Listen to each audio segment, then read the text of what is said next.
من الشيطان الرجيم. بسم الله الرحمن الرحيم. إلى حضرة سيدنا ونبينا محمد صلى الله عليه وسلم، وإلى أرواح والدينا ومشايخنا، وإلى أرواح أموات المسلمين والمسلمات، وإلى هذه النية. الفاتحة. أعوذ بالله من الشيطان الرجيم. بسم الله الرحمن الرحيم. الحمد لله رب العالمين الرحمن الرحيم مالك يوم الدين. إياك نعبد وإياك نستعين.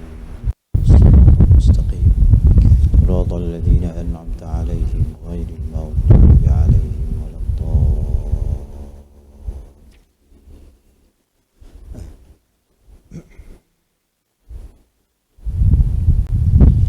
أعوذ بالله من الشيطان الرجيم. بسم الله الرحمن الرحيم. الحمد لله رب العالمين، نحمده ونستعينه ونستهديه ونستغفره، ونعوذ بالله من شرور أنفسنا ومن سيئات أعمالنا.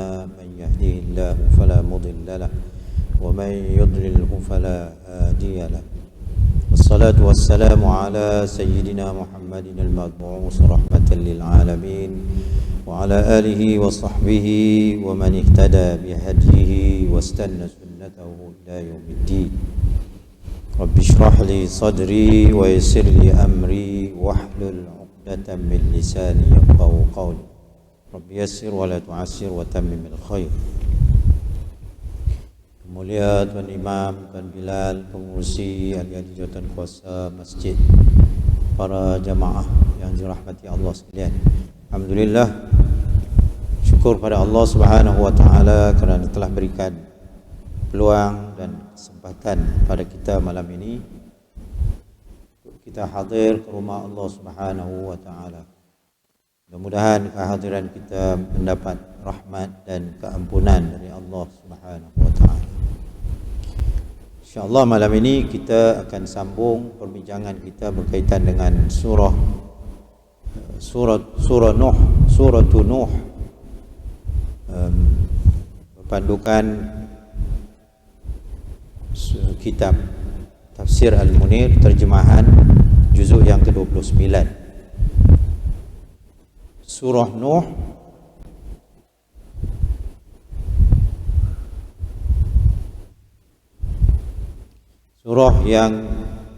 surah ini adalah surah Makkiyah yang mengandungi 28 ayat.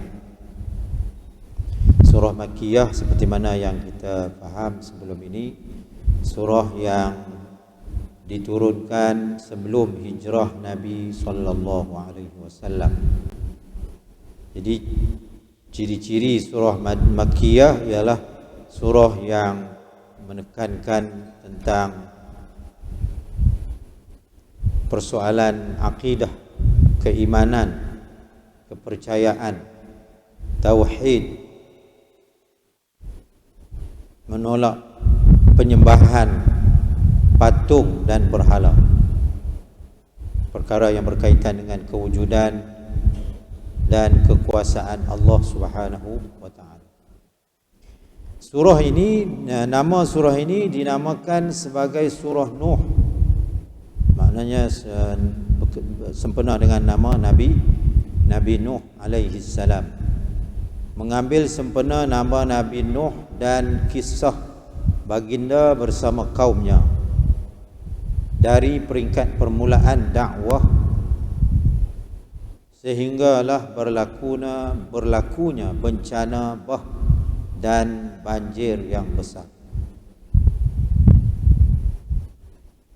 Hal ini dirakamkan oleh firman Allah Subhanahu wa taala di awal surah Nuh ini, yaitu firman Allah Subhanahu wa taala, A'udzubillahi minasyaitonir rajim, inna arsalna nuhan ila qaumihi an anzir qaumaka min qabli an ya'tiyahum azabun alim.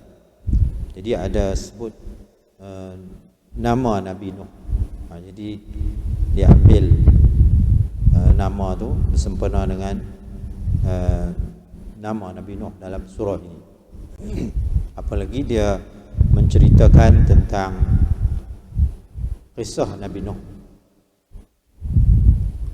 Maksudnya sesungguhnya kami telah mengutuskan Nabi Nuh ila qaumihi, kepada kaumnya.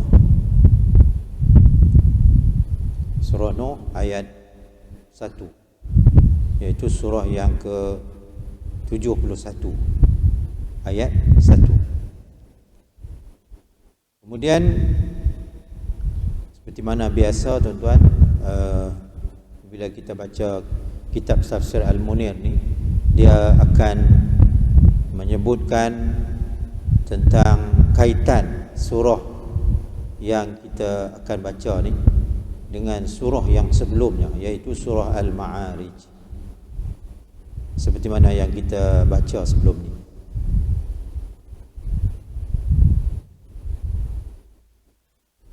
Jadi kaitan surah ini dengan surah sebelumnya, surah Nuh ini, iaitu surah Al-Ma'arij, dalam terdapat dua aspek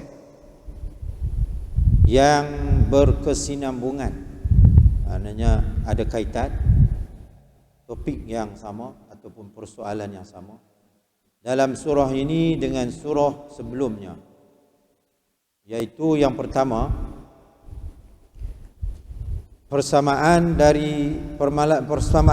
permulaan kedua-dua surah ini, iaitu surah Al-Ma'arij dengan surah Nuh ini, dalam menyatakan ancaman azab terhadap golongan kafir, iaitu kalau dalam surah Al-Ma'arij, seperti mana yang kita baca baru ni, sebelum ni, disebutkan kisah bagaimana Allah Subhanahu wa taala memberikan amaran kepada kaum Quraisy, perkara yang berlaku kepada kaum yang dimusnahkan oleh Allah Subhanahu wa taala dalam kisah kebun kan, ataupun tuan punya kebun mereka terbakar. Jadi bukan setakat kebun yang terbakar, tapi amaran dari Allah bahawa azab akan menimpa mereka kerana menolak dakwah.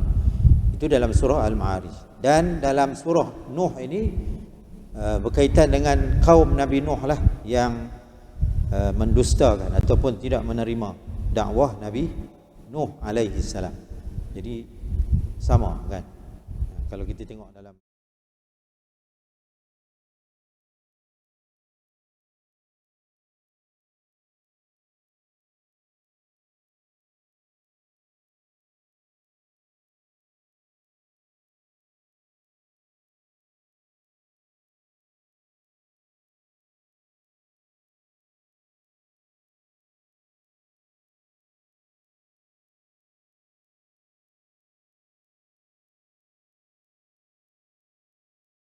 inna laqadirun ala an nubaddila khairan minhum. Ini ayat ni tuan-tuan kan, maknanya saya tak tahulah, kukut tuan-tuan dah hafal lah ayat ni kan. Sebab tu bila kita baca tafsir ni, kita tak boleh main-main, kita nak kena ada kitab. Kalau tidak, sebut ayat apa kan, ayat yang keberapa, satu. Kemudian yang kedua, makna ayat tu tahu ke kan?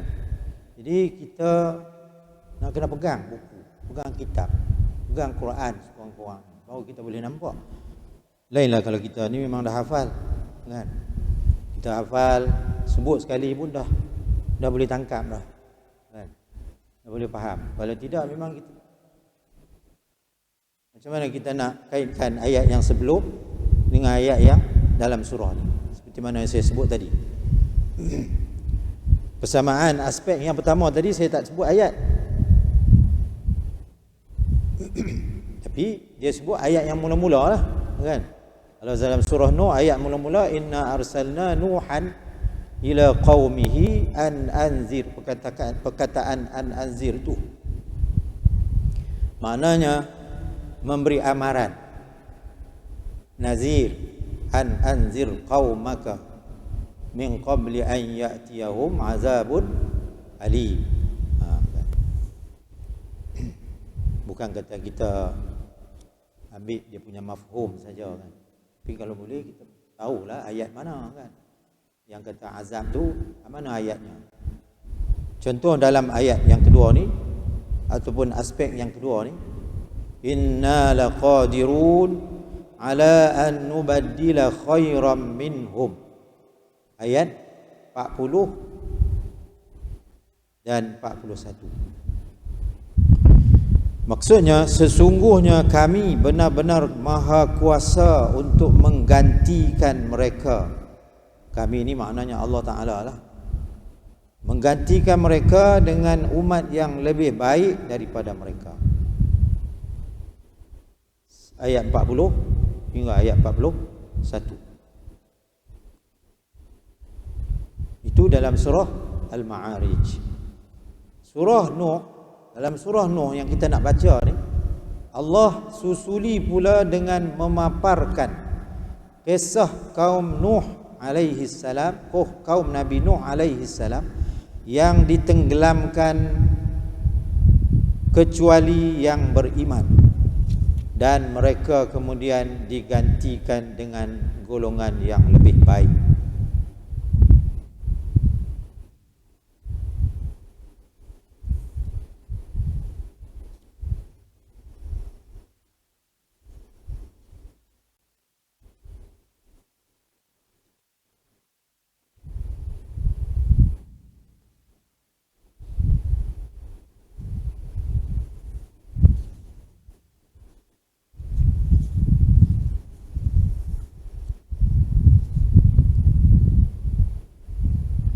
Kemudian itu ayat dalam surah Al-Ma'arij. Dalam surah Nuh ayat apa?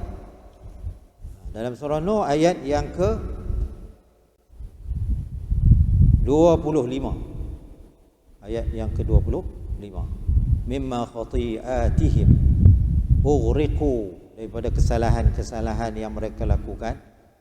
Dengan sebab kesalahan-kesalahan itu mereka ditenggelamkan. Uriqu fa'udkhilu, bukan setakat ditenggelamkan, malah fa'udkhilu naran, mereka dimasukkan ke dalam neraka.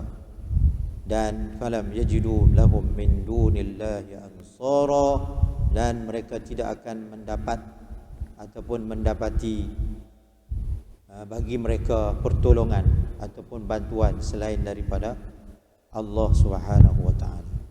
Jadi sama kan, sama dia punya maksud dia, walaupun ayatnya lain-lain. Jadi itu kaitan tu, kaitan yang terdapat dalam kedua-dua surah ini.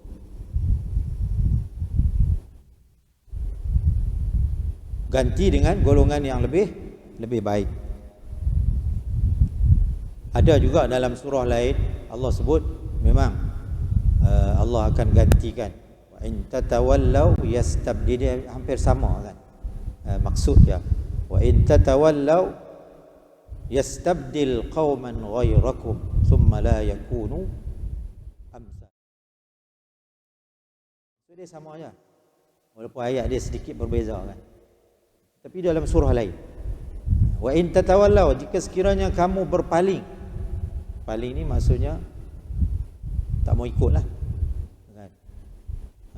tak mau ikut, kemudian tak suka, bantah dan sebagainya lah. Yastabdil qauman ghairakum, Allah akan gantikan dengan kaum yang lain daripada kamu, kaum yang lain. Yastabdil qauman ghairakum thumma la yakunu amsalakum, kemudian kaum yang Allah ambil ganti itu, sebagai ganti itu tidak akan sama seperti mana kamu, sikap kamu, perangai kamu yang buruk lah. Digantikan dengan orang yang lebih baik.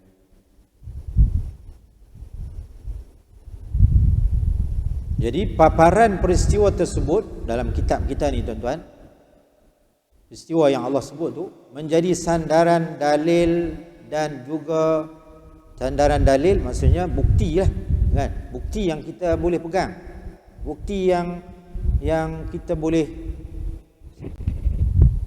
masukkan dalam pemikiran kita, yang boleh kita faham dalil bahawa benda tu memang benar-benar berlaku. Contoh macam banyak dah berlaku kan, kaum-kaum yang dibinasakan oleh Allah Subhanahu wa taala. Tuan-tuan boleh cari, boleh Google pun sebenarnya. Google je.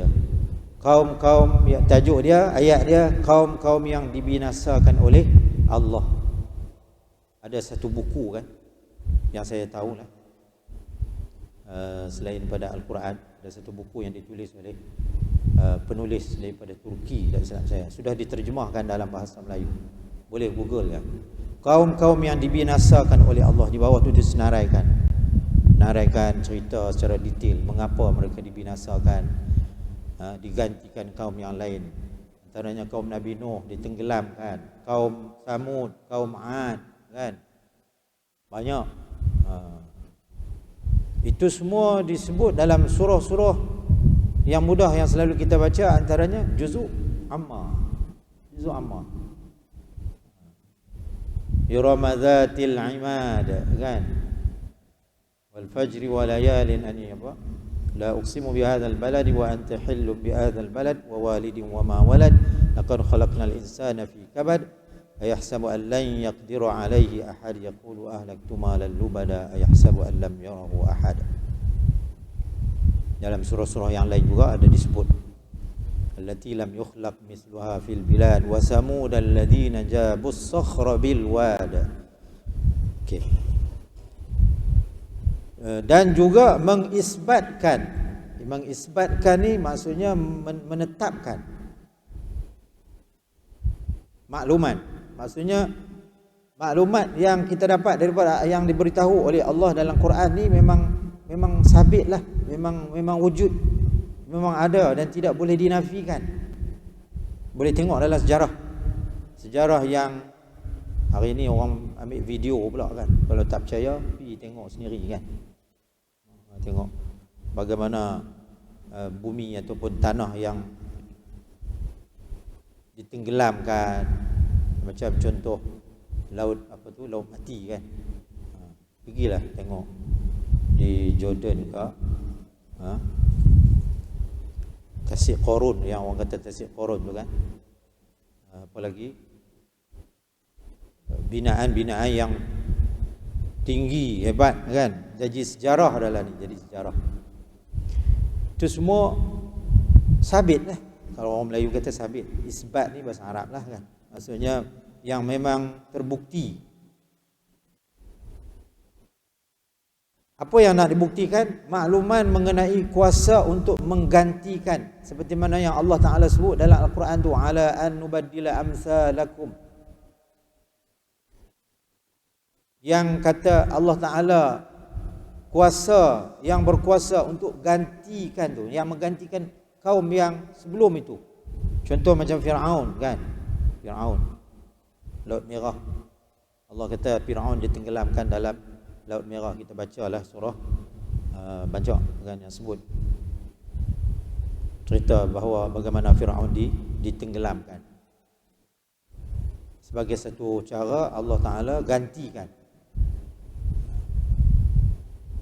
Dalam surah Al-Ma'arij juga disebut.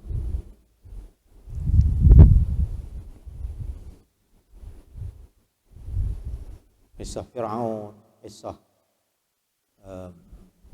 kaum, kisah Samud kan, kisah Ad dan sebagainya. Sebagaimana juga kisah yang para pemilik kebun. Kalau tuan-tuan yang masih ingat cerita kebun kan, orang Mekah, mereka rasa macam mustahil berlaku kepada diri mereka. Kebun terbakar kan, yang mereka sayang, esok ni cadang nak pergi ambil hasil ni esok ni, tiba-tiba malam ni dah terbakar. Mereka rasa mustahil. Rupanya tempat yang berlaku tu tak jauh daripada Mekah pun. Tapi bila Quran cerita melalui lidah Nabi Muhammad sallallahu alaihi wasallam, seperti mana yang disebutkan dalam surah Al-Ma'arij. Macam kita lah, kita macam tak percaya kan COVID-19 ni. Ada pun orang tak percaya pun. Kan? Mati, sakit dan sebagainya lah. Berapa lama kan? Tidakkah peristiwa ini yang berlaku dekat kita ni saja-saja ya berlaku kan? Tak ada hikmah di sebaliknya, tak ada sebarang kesan dari sudut keimanan dan ketakwaan kita kepada Allah Subhanahu wa taala. Sedangkan Allah Taala dah sebut kan, wala nabluwannakum bisyai'in, bagaimana Allah Taala kata kami akan uji kamu dengan sesuatu daripada rasa takut. Wala nabluwannakum bisyai'in minal khawfi wal ju'i wa naqsim minal amwali wal anfusi wath thamarat wa basyiris sabirin. Kami pasti akan menguji kamu dengan sedikit daripada rasa takut, syai'in minal khawf, takut dengan COVID-19 kan, sekarang pun takut lagi. Wal ju', kelaparan, wa naqsim minal amwal, kurangnya harta. Berapa ramai yang hilang habis kan dalam sekelip mata, harta, wang ringgit dan sebagainya. Belum tu banjir kan. Wa naqsim minal amwal wal anfus, dan juga jiwa mati kan, kehilangan jiwa. Wal anfus was samarat, dan buah-buahan. Wa basyiris sabirin. Di hujung ayat tu Allah sebut, berilah khabar gembira kepada orang yang sabar. Jadi dalam surah Al-Qalam Allah sebut cerita tentang pemilik kebun yang dipaparkan dalam surah Al-Qalam, menjadi sandaran dalil terhadap kenyataan di akhir surah Al-Mulk.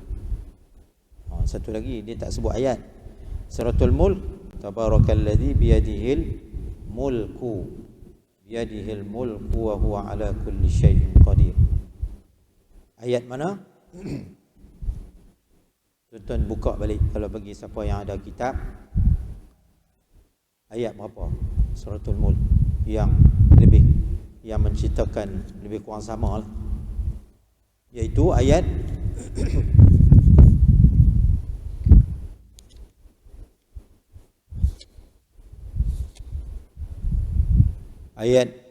iaitu kumpulan yang terakhir muka surat 36 bagi orang yang ada kitab. Ayat 28. Ayat 28, ayat 29. Qul ara'aytum in ahlakani Allah wa man ma'iya aw rahimana faman yujirul kafirin min azabin alim.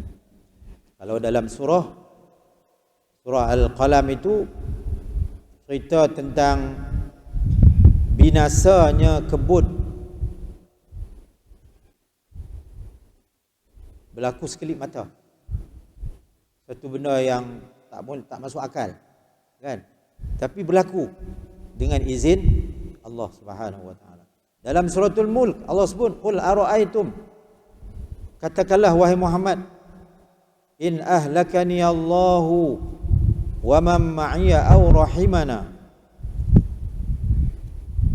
Maksudnya tanyalah wahai Muhammad kepada mereka, bagaimana fikiran kamu maksudnya orang-orang yang mendustakan Allah lah, yang tidak percaya tu, tanya mereka bagaimana kamu boleh masuk akalkah jika Allah binasakan aku dan orang-orang yang bersama-sama denganku sebagaimana yang kamu harapkan, atau dia memberi rahmat kepada kami sehingga kami dapat mengalahkan kamu, maka siapakah yang dapat melindungi orang-orang yang kafir dari azab siksa yang amat pedih. Ayat Quran ni tuan-tuan, kita kadang-kadang baca sekali kita tak faham, baca 2 kali, baca 3 kali, pendek kata kena baca banyak kali kan. Bukan setakat baca sekali lalu kita baca tengok makna, dia ada kisah di sebaliknya, dia ada cerita, dan barulah kita akan faham kan. Maknanya ayat ini nak tanya, Kalau Allah Ta'ala binasakan Nabi Muhammad, binasakan orang Islam, binasakan manusia seluruhnya, orang Islam tak apalah, mereka memang akan kembali kepada Allah. Memang itu keyakinan mereka. Tapi kalau orang kafir, dia nak balik kepada siapa kan? Dia nak bergantung pada siapa? Di dunia dia tak percaya kepada Allah, di akhirat dia nak percaya kepada siapa? Kepada siapa dia nak letak pergantungan? Jadi samalah soalan tu dengan cerita pemilik kebun. Kalau Allah Ta'ala hilangkan, bakakan, maka nak percaya kepada siapa? Akhirnya apa yang berlaku tuan-tuan, kalau pemilik kebun tu mereka insaf kan? Mereka insaf dan bertaubat kepada Allah Subhanahu wa Ta'ala. Suratul Mulk tadi tu ayat 28. Boleh baca seterusnya ayat 29, ayat 30. Qul huwar rahmanu amanna bihi wa alaihi tawakkalna. Sehinggalah qul ara'aitum in asbaha ma'ukum ghawra faman ya'tikum bima'in ma'in. Kemudian tuan-tuan, kita lihat kandungan surah secara umum. Kandungan surah ini secara umum, surah ini sebagaimana surah Makkiyah yang lain menitik beratkan perihal prinsip akidah, seperti mana yang kita sebutkan tadi. Akidah maksudnya keyakinan, sesuatu yang tersimpul dengan kukuh dalam jiwa ataupun dalam hati. Benda tu tak nampak. Benda tu tak nampak kan? Iman. Kalau orang tanya kita, mana ada iman? Macam mana iman tu? Dia tak boleh digambarkan. Tak boleh tengok kan? Tetapi dia sesuatu yang tersemat di dalam hati. Terikat di dalam hati. Tidak mudah untuk dirongkaikan ataupun dihilangkan. Akidah, keimanan, keyakinan, samalah tu. Kemudian surah Makkiyah juga menjelaskan unsur-unsur iman, unsur-unsur kepercayaan, keyakinan. Kemudian menolak penyembahan patung dan berhala. Patung ni ialah yang kita fahamlah, ya kan, dia merupa benda yang disembah oleh manusia, sama ada binatang ke, batu, kayu, ataupun juga berhala kan. Berhala ni tak semestinya benda, tapi mungkin dalam bentuk kefahaman, pegangan. Contohnya, ada orang Islam yang dia Islam, tapi dia kata dia berpegang dengan fahaman komunisme lah kan.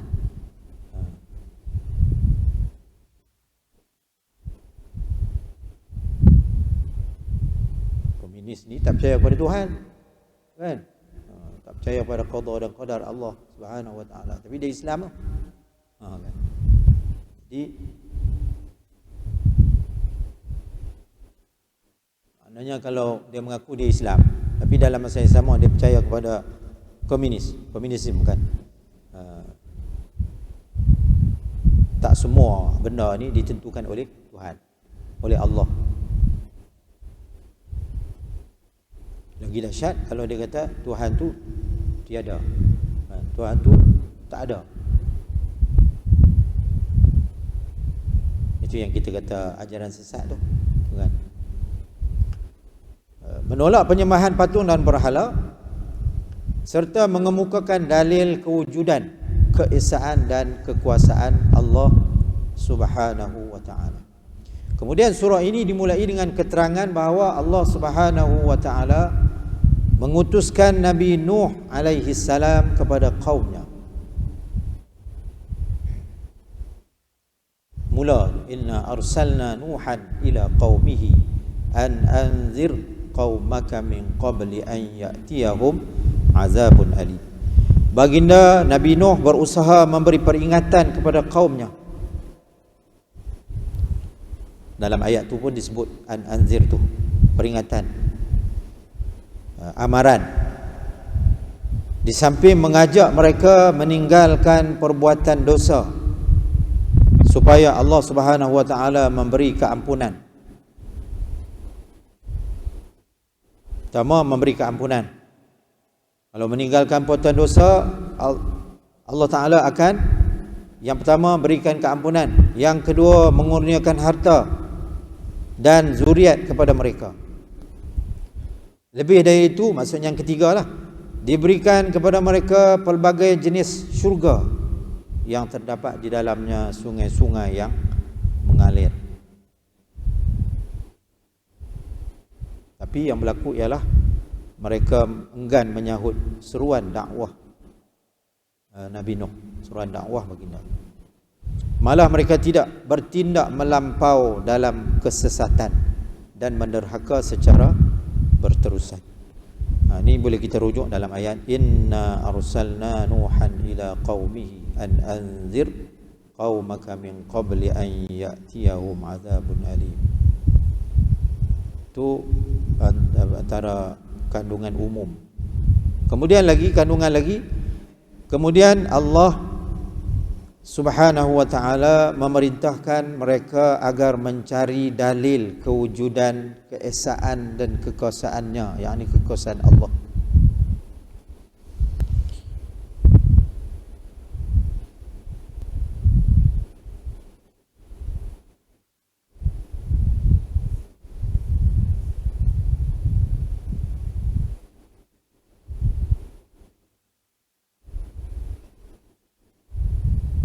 Kalau kita cari dalam ayat ni, tuan-tuan kan, ayat surah Nuh ni, ayat mana yang kata suruh cari dalil tu? Tak ada pun kataan suruh cari dalil. Kalau kita tengok sini, tuan-tuan kan, ayat 1 cerita tentang beri amaran sebelum datangnya azab yang pedih. Ayat 2, Nabi Nuh kata, wahai kaumku, sesungguhnya aku ni adalah Nabi yang membawa amaran, Nazirum Mubin. Bila kita tengok ayat 3 ni, barulah poin tu. Ani'budullaha wattaquhu wa ati'un. Hendaklah kamu menyembah Allah. Jadi di sinilah yang tuntutan Allah tuntut, Allah minta ataupun Allah memerintahkan mereka untuk mencari dalil kewujudan. Makna dia apa? Hendaklah kamu menyembah Allah. Menyembah Allah ni macam mana nak sembah Allah, kan? Kalau tak kenal Allah, kenapa nak sembah Allah? Kenapa tak boleh sembah yang lain-lain? Di situ mesti ada dalil dan hujah, bukti. Allah yang menciptakan, Allahul ladzi khalaqas samawati wal ard, dialah yang menciptakan langit dan bumi dalam masa 6 hari, kan? Dialah khaliqu kulli syai'in, dialah yang menciptakan segala sesuatu. Cari dalil. Macam kita dulu kita belajar sifat 20, kan? Allah itu ada. Apa dalil Allah ada dalam Quran? Apa dalil Allah Ta'ala tu Esa? Qul huwallahu ahad. Itu dalil daripada ayat Quran ataupun hadis. Dalil naqli, kan? Dalil naqli nama dia.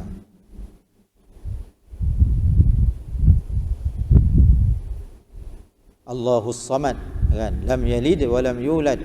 Allah itu tidak berbilang-bilang. Lam yalid. Allah itu tidak ada anak dan tidak beranak dan tidak ada anak dan tidak diperanakkan. Walam yakul lahu kufuwan ahad. Surah Al-Ikhlas. Itu antara dalil. Kemudian kaum Nuh diperintah agar melaksanakan suruhan Allah dan mengenali nikmatnya dalam ayat yang sama. Mengenali nikmat-nikmatnya, yakni nikmat Allah dengan cara memerhati akan kejadian langit dan bumi. Macam mana cara nak mengenali nikmatnya? Seperti mana diajarkan Al-Quran kan, fala yanzuruna ilal ibili kaifa khuliqat. Perhati akan kejadian langit dan bumi.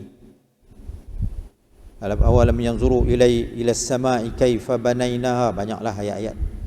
Di samping meneliti hakikat kejadian manusia yang mendapat pelbagai nikmat.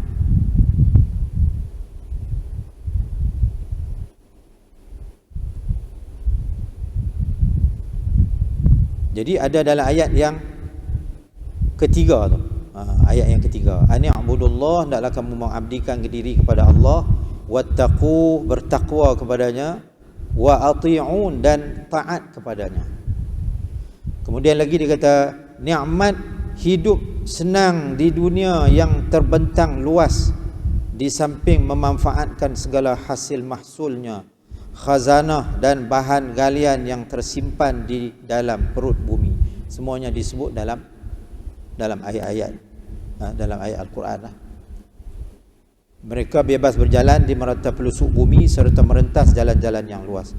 Firman Allah Subhanahu wa taala antara dalilnya, alam tarau kaifa khalaqallahu sab'a samawatin tibaqa. Tidakkah pula kamu mengetahui dan memikirkan bagaimana Allah telah menciptakan 7 petala langit bertingkat-tingkat. Ini dalam surah Nuh ayat 15 hingga ayat 20. Kemudian akhirnya surah ini diakhiri dengan keterangan mengenai kekufuran dan kedegilan kaum Nabi Nuh yang terus menyembah patung. Kemudian cerita lagi balasan yang menimpa mereka di dunia dan di akhirat. Kemudian doa Nabi Nuh alaihi salam terhadap kaumnya agar mereka dibinasa dan dimusnahkan selepas baginda bersusah payah berdakwah selama 950 tahun. Namun dalam tempoh waktu tersebut, kaum baginda tetap tidak meninggalkan kekufuran dan tidak mengambil manfaat daripada amaran dan peringatan yang disampaikan.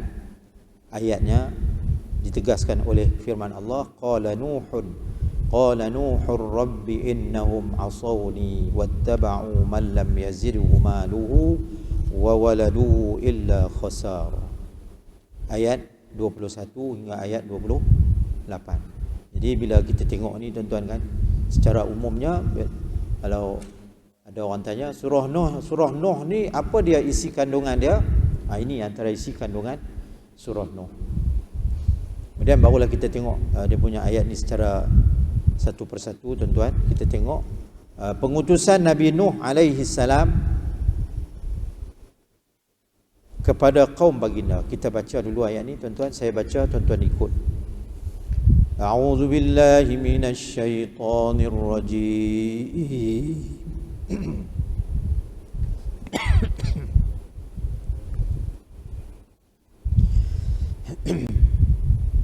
Sekali lagi tuan-tuan. A'udzu billahi minasy syaithanir rajim.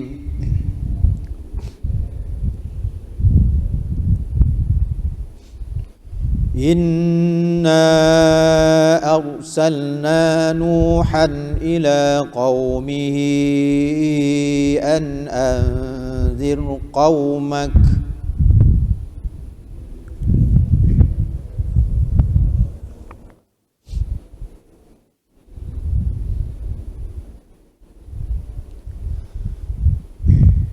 أن أنذر قومك من قبل أن يأتيهم عذاب أليم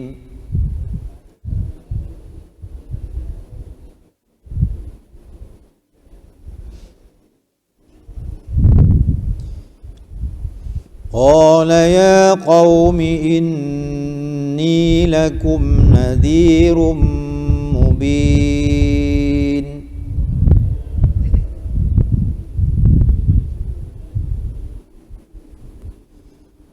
أن اعبدوا الله واتقوه وأطيعون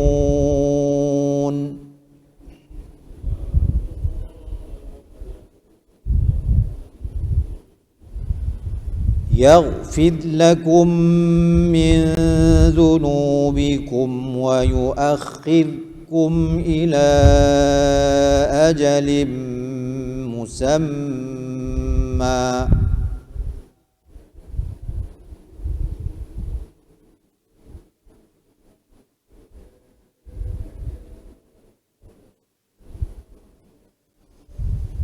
إن أجل الله إذا جاء لا يؤخر لو كنتم تعلمون.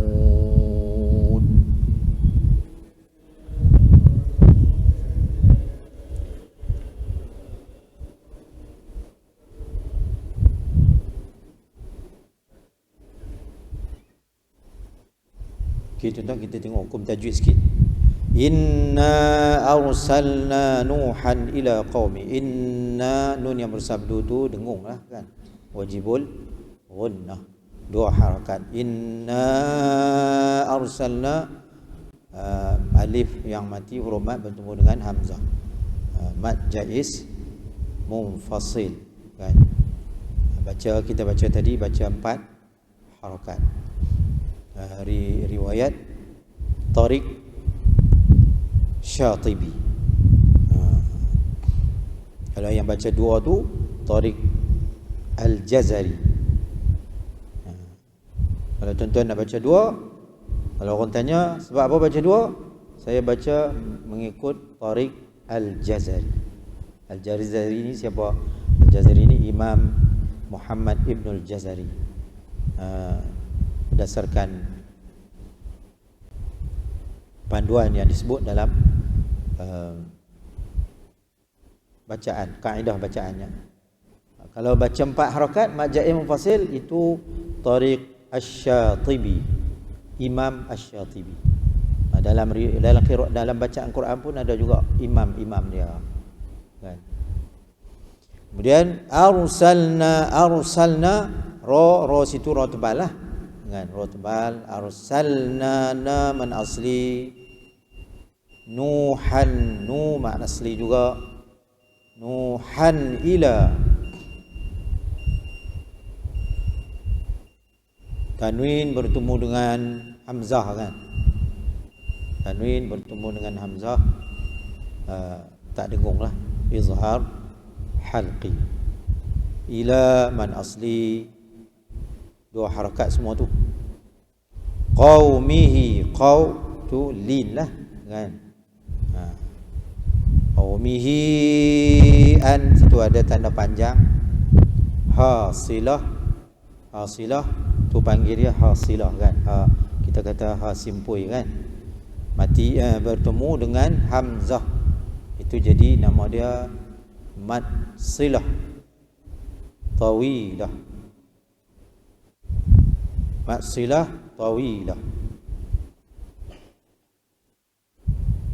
Anzir, nun yang mati bertemu dengan hamzah lagi, nun mati bertemu dengan hamzah, izhar halqi, tak dengung kan. Anzir, nun mati bertemu dengan zal, ikhfa hakiki, dengung. Anzir, zir tu ra mati, sebelumnya terdapat huruf yang berbaris di bawah. Ra tu ra nipis, nipis. Anzir, zir. Tuan-tuan belajar dalam hukum fiqh kan, saya sekadar nak sebut hukum tajwid. Qaw sama macam qaumihi tadi, qaumaka, qaw lin lah kan. Qaw jadi sebutannya hendaklah betul. Qaw tak boleh kau. Anzir qaumaka, tak betul ya. Anzir qaumaka min qabli, nun mati bertemu dengan ba, nun mati bertemu dengan ba, nun mati bertemu dengan qaf, ikhfa hakiki, dengung juga. Qaba ba mati kan, ba mati, qalqalah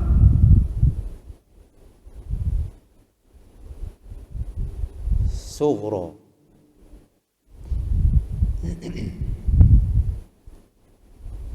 Qalqalah sughra. Jadi kena bunyilah qaba kan. Qabli an ya'tiyahum, nun mati bertemu dengan ya, idgham ma'al ghunnah, dengungkan dua harakat, jangan tak dengung.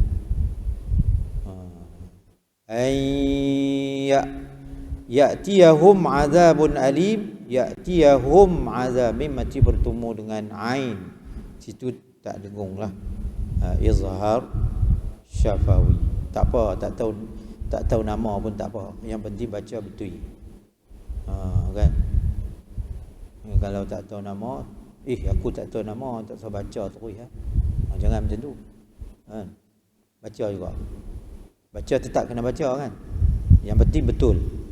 Kalau tak betul, belajar. Aza man asli, za nipis lah kan, za. Azabun alim, tanwin bertemu dengan hamzah pada alim tu izhar halqi, izhar halqi, betul. Alim tu kita berhenti waqaf mad arid lis sukun. Okey, jadi saya ingat cukuplah setakat tu tuan-tuan untuk malam ni. Wallahu a'lam wa sallallahu ala sayyidina Muhammadin wa ala alihi wa sahbihi ajma'in. Alhamdulillahi rabbil alamin. A'udzu billahi minasyaitonir rajim. Bismillahirrahmanirrahim. Alhamdulillahi rabbil alamin wassalatu wassalamu ala sayyidil mursalin wa ala alihi wa sahbihi ajma'in. Allahumma iftah alaina hikmataka wa anshur alaina min khazain rahmatik ya arhamar rahimin. Wa sallallahu wa sallam alaihi walhamdulillahi rabbil alamin. Wassalamu alaikum warahmatullahi wabarakatuh.